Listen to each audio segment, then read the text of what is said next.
Hello, my art friends. Today we are going to talk about potato printing. The materials that you'll need for this project are potatoes, preferably large ones like russets. They work really well for this. Watercolor paper, acrylic paint, a paintbrush, linoleum carving tools, and of course, a cup of water and paper towels. Before every project, I like to do a brainstorming session. I like to do this because it gives me direction and I like to have an overall goal for my artwork.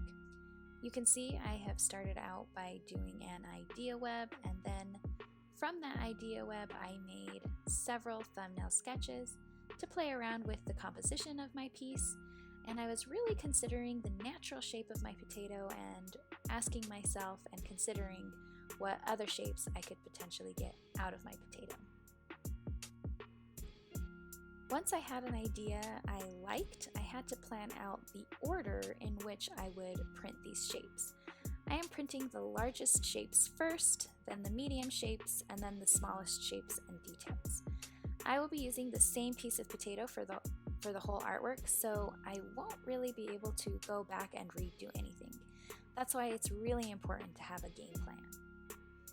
As you can see, I am first starting out by printing just solid blocks of color using the natural shape of the potato.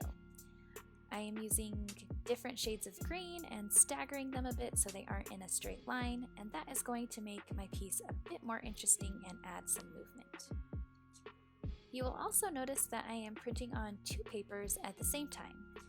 If you want to make multiple copies of a potato print, I would highly suggest doing each step on every paper that you're going to be printing on at the same time.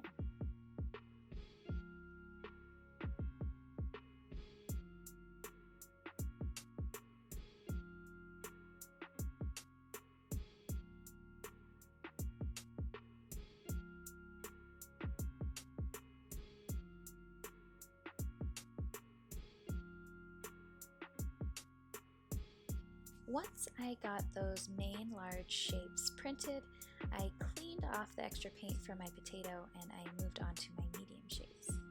You can see that I am using the flat, wide blade of my lino cutter set, and then I'm using the straight edge of my palette knife to make a rectangular shape.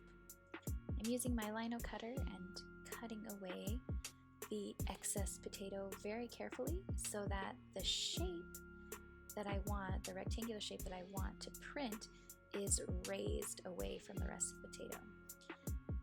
Using your lino cutter, please make sure that you're doing this really carefully.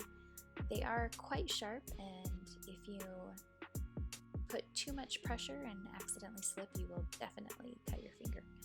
So if you're a kid, please make sure that you're using these lino cutters with adult supervision, and you're doing this really carefully.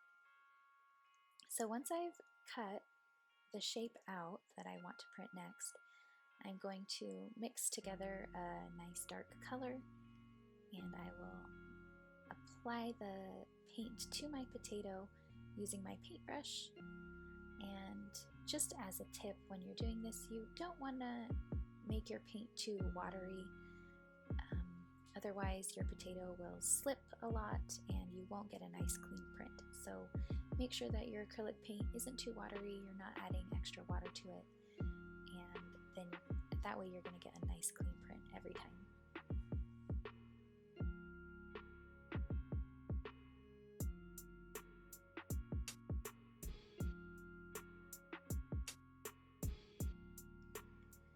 Once I printed the medium shapes, I decided I wanted to add a bit of texture to the piece to make it a little bit more interesting. So I used my lino cutter and changed the tip to the large V-shaped tip, and I decided to create some lines in that large rectangle shape on my potato. Notice that I ended up saving the last little bit of that space on my potato to cut out a circle, which is going to be the last small shape that I'm going to print for this artwork. So I decided to save a little bit of space so that I could print that out. I didn't want the circle to print along the bottom with the striped textures that I made, so I simply just didn't put the paint on it and printed everything like normal. I lined up the striped textures with the brown shape that I made at the bottom, and I decided to stagger it a little bit so that it created a little bit more of an interesting texture.